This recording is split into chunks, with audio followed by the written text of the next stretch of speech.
La batalla cultural es una farsa. Ese es el título del último vídeo que saqué y hoy vengo a hacer algunas aclaraciones y a hacer un vídeo mucho más directo detrás de mi manera de pensar y de las reflexiones que hice en ese último vídeo para que quede más claro, porque muchos me hacéis preguntas muy válidas que creo puedo contestar mucho mejor siendo más directo. Pero antes que nada quiero aclarar que aquí estoy dando mi opinión en base de los datos y de los hechos que hemos podido ver en la industria del entretenimiento en particular, que fueron los que me hicieron plantearme estas preguntas, y que están afectando a nuestra sociedad en su conjunto y yo diría que de manera global. Empezando por el negocio, ¿qué va mal? Pues viendo la industria del entretenimiento hemos podido ver cómo recibimos películas y series que tenían una calidad bastante mediocre y con una serie de errores, sobre todo narrativos recurrentes, que nos encontrábamos a la hora de tratar temas como la diversidad y la inclusión, en películas que luego salían promocionadas, tanto en la prensa como en las entrevistas que hacían a los equipos de producción, como que la inclusión era la parte más importante y más notable de la película, vendiendo una película de ese modo, lo cual ya de entrada es bastante raro a la hora de venderte una película. Sin embargo, hemos visto que en series como Anillos de Poder, el remake de La Sirenita, yo que sé, Wakanda Forever, son todas películas que en general, como de Marvels, te venden que es una película muy inclusiva y muy diversa.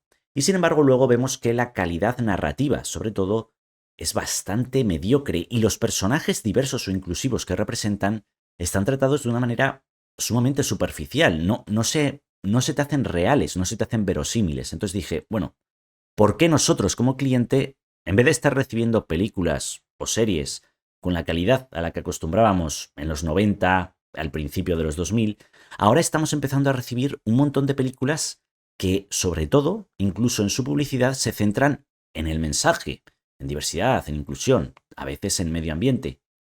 Esto es lo que recibimos y mi pregunta es ¿por qué? ¿Qué es lo que está pasando? Esto lo primero que me hace plantearme es ¿quién está detrás? ¿Quién está impulsando esto?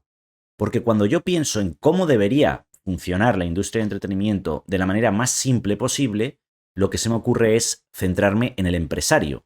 El empresario que necesita una serie de inversión por parte de unos inversores, que son los que les compran acciones, el propio empresario de su propio capital, lo que sea, necesita ese apoyo financiero para darnos un producto a nosotros los consumidores o los clientes, como lo queréis llamar.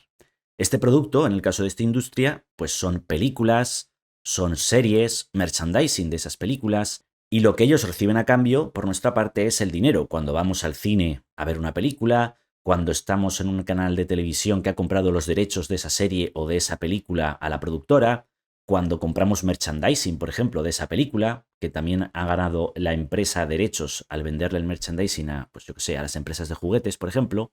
Ese es el modelo de negocio que una persona que quiere ganar dinero vendiendo entretenimiento, en este caso películas o series, debería tener. ¿Qué es lo que nos encontramos ahora? Pues nos encontramos este elemento adicional, una serie de políticas, en este caso identitarias, que están siendo impulsadas de manera muy fuerte sin tener, y aquí viene el punto importante, la bandera roja, sin tener en consideración las pérdidas que están causando al negocio. Están sacando películas muy caras de producir con esta serie de políticas identitarias que les están haciendo perder dinero. Y lo están haciendo una y otra vez, de manera recurrente y además haciendo daño a la marca, que es probablemente lo peor de todo. No solo pierdes dinero con ese producto, sino que además estás haciendo que toda tu marca quede dañada por esto. La pregunta es, ¿por qué? Echando la vista a las cuentas, a todas las pérdidas que tienen haciendo esta serie de producciones, lo único que te puedes pensar es qué está pasando de este lado, del lado de los inversores. Aquí es cuando vemos que entran en juego fondos de inversión como Vanguard y BlackRock, entre otros, porque hay más. Y esta es la respuesta al quién está impulsando todo esto. Lo cual me genera otra serie de preguntas. La primera, ¿cuándo empezó todo esto? Para contestar el cuándo vamos a ir a este artículo de John Masco. El artículo lo veréis en la descripción por si lo queréis leer entero. Pero este es el punto que más me llamó la atención.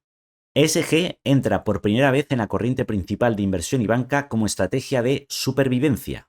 En 2009, BlackRock había adquirido Barclays Global Investors Ltd, convirtiéndola en la mayor empresa de inversión del mundo con casi 3 billones de dólares en activos bajo gestión. Políticamente hablando, el surgimiento de BlackRock como superpotencia inversora difícilmente podría haber llegado en peor momento. ¿Por qué? Porque llega en medio de los escombros de la crisis financiera de 2008. y luego de los aullidos del movimiento Occupy Wall Street.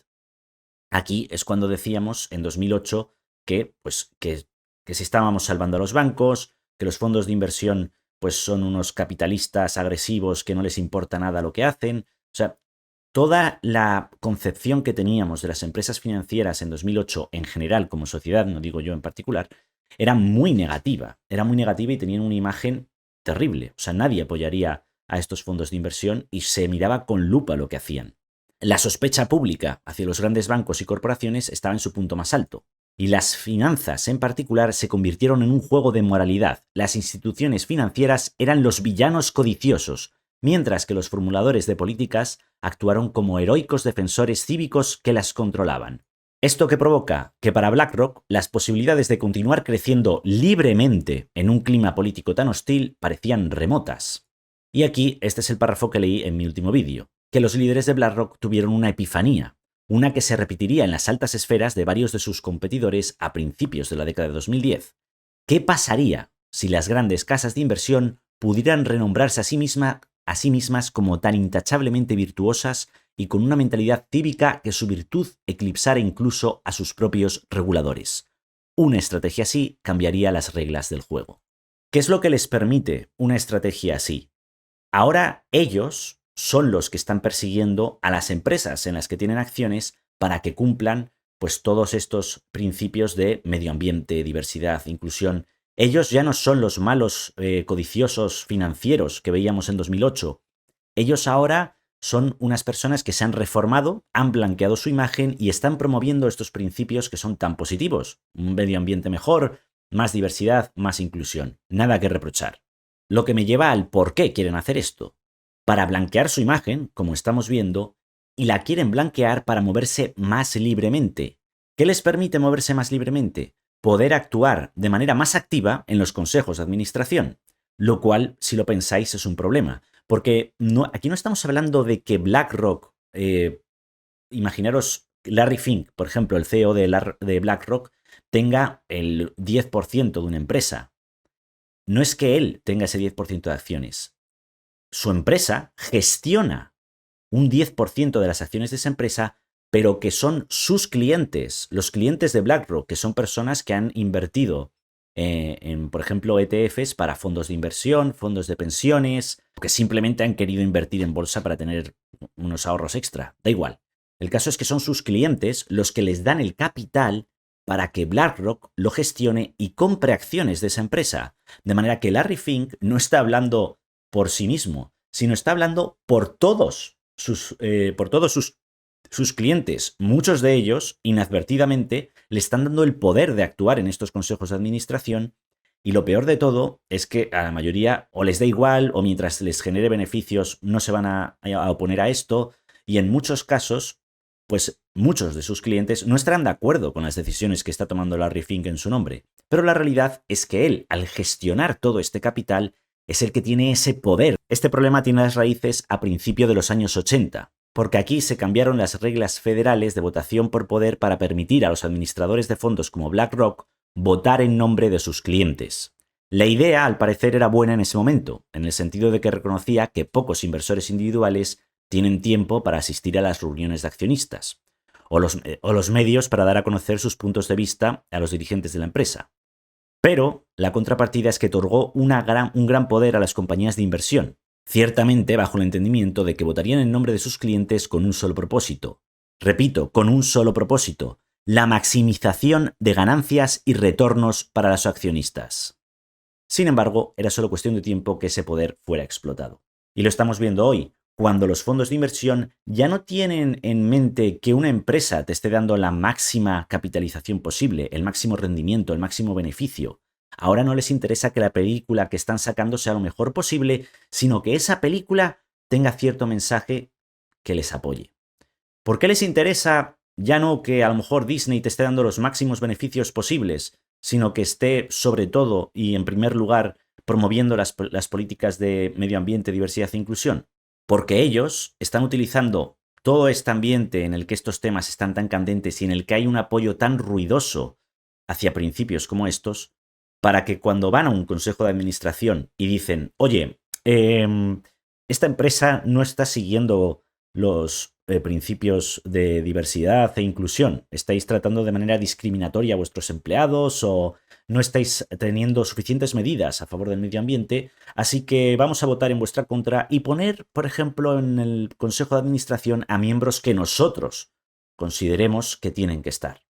Ese es el porqué. Y como hemos visto, el inicio del problema está en los 80, en los 2010 simplemente encontraron las mejores herramientas, utilizar estos principios en nombre, que como vamos a ver no en hechos, para poder influir mucho más en las medidas que se toman en una empresa ajena a ellos, en la que tienen una serie de acciones. ¿Qué pasa? Que ahora vamos a ver cómo ejerce ese poder, de qué manera y por qué es una farsa la manera en la que apoya estas medidas a favor del medio ambiente, la diversidad o la inclusión. Lo vamos a ver en este otro párrafo del mismo artículo.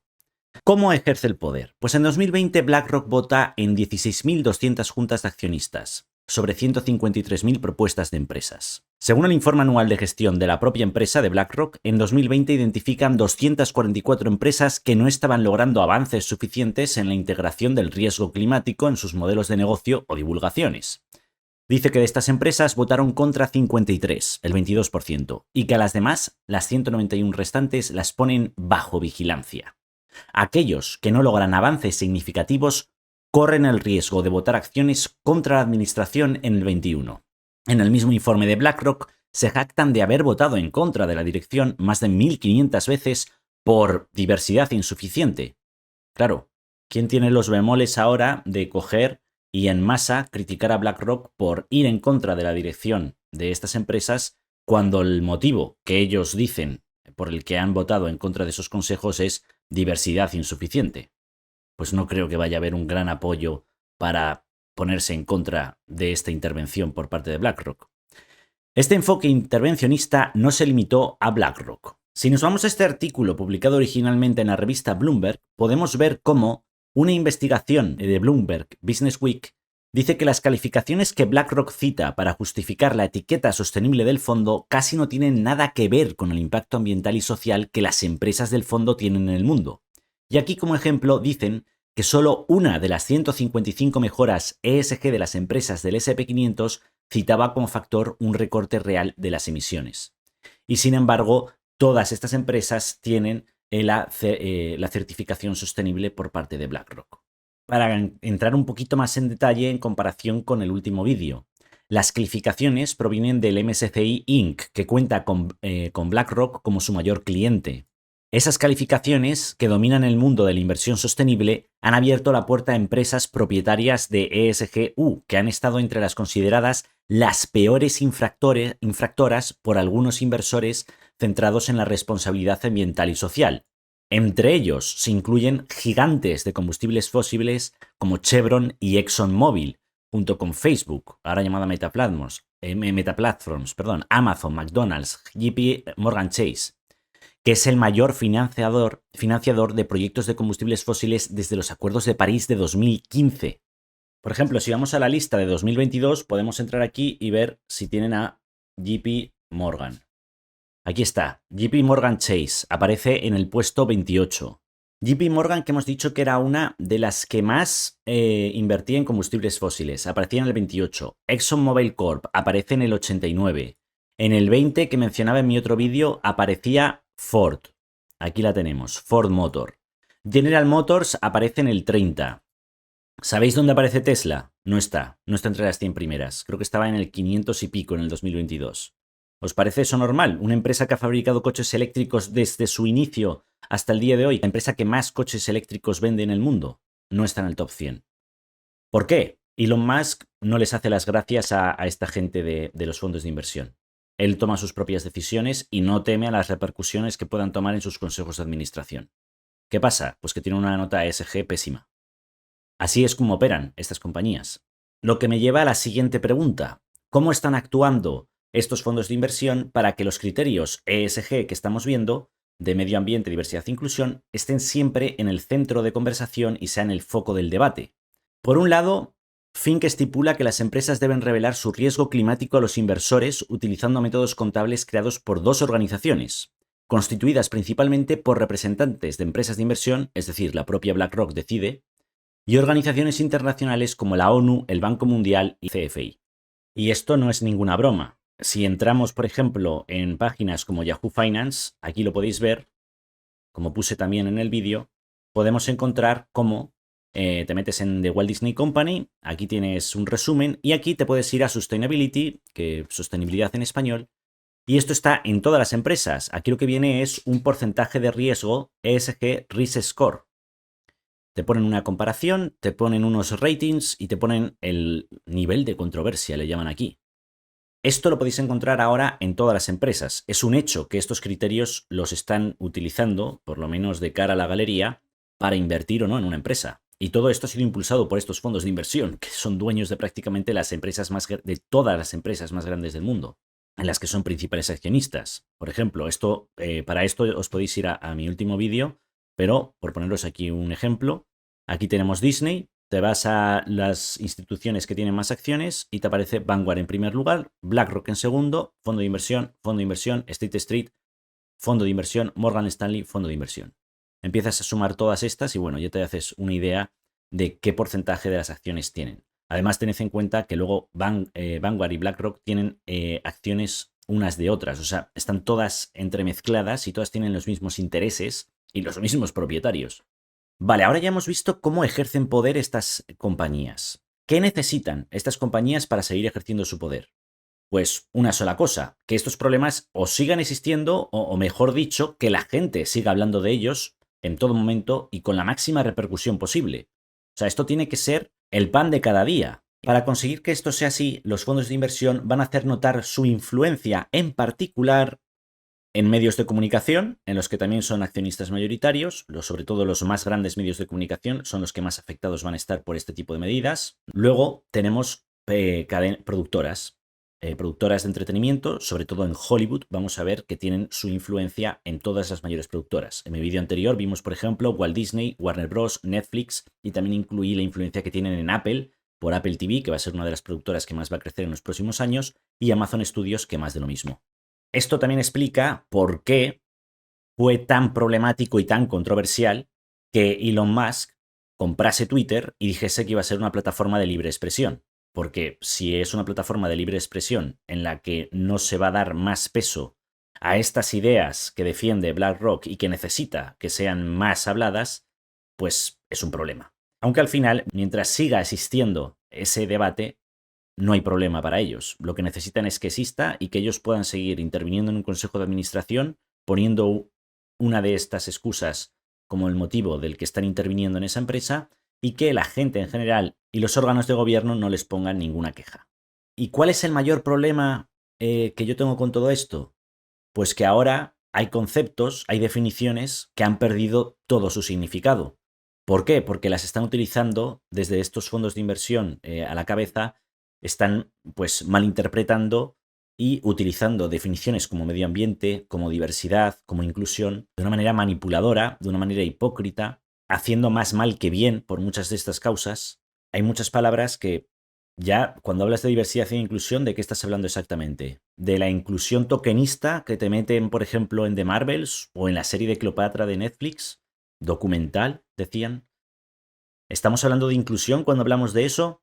Vimos algo parecido en otras controversias como las que está sufriendo J.K. Rowling en el vídeo que saqué en relación a toda la polémica que hubo este año cuando salió el Hogwarts Legacy, en las que la palabra mujer ya no es claramente definida. Son conceptos que están perdiendo su significado. ¿Creo que es positivo que haya medidas en favor del medio ambiente, que haya diversidad, que haya inclusión? Pues yo creo que en general todos vamos a decir que sí.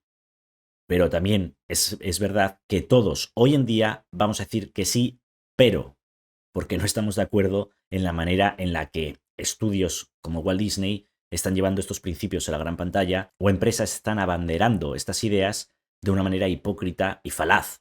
Por eso yo tan solo quería aclarar estos puntos, espero que ahora haya quedado un poco más claro con la información adicional que os he dado y también pensar un poco en qué es lo que criticamos con nuestras razones, cada uno las que tengamos para criticar un producto, pensar bien en qué es lo que realmente nos molesta de una obra, por ejemplo. En mi caso, lo que más me suele molestar es que se pierda la narrativa y los valores que hay detrás de las obras clásicas, que ahora pues son superficiales, te venden valores que son hipócritas o falaces. En vuestro caso, a lo mejor es otro punto. y que critiquemos con asertividad, teniendo en cuenta también que todo esto está pasando por detrás y pues, quién sabe, a lo mejor si muchos de nosotros decimos, oye, en plan, Walt Disney, joder, empieza a trabajar para tus clientes, para tus consumidores y deja ya de lamerle las botas a tus inversores.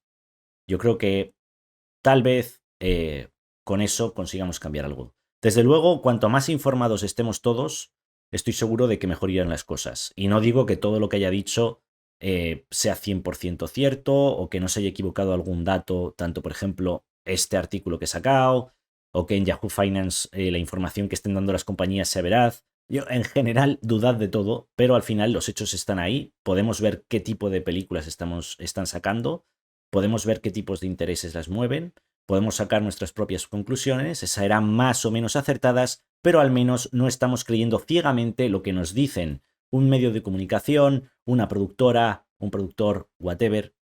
No lo estamos creyendo ciegamente sin tener nuestras propias ideas. Sobre todo porque, como hemos visto muy claramente, lo hemos visto en este canal, lo hemos visto en otras partes, las críticas, los medios de comunicación, las puntuaciones, por ejemplo, en Rotten Tomatoes, todo eso es cada vez menos de fiar, hay cada vez más intereses detrás y es cada vez más fácil desde una productora o desde un fondo de inversión mover la opinión pública hacia un lado y hacia otro.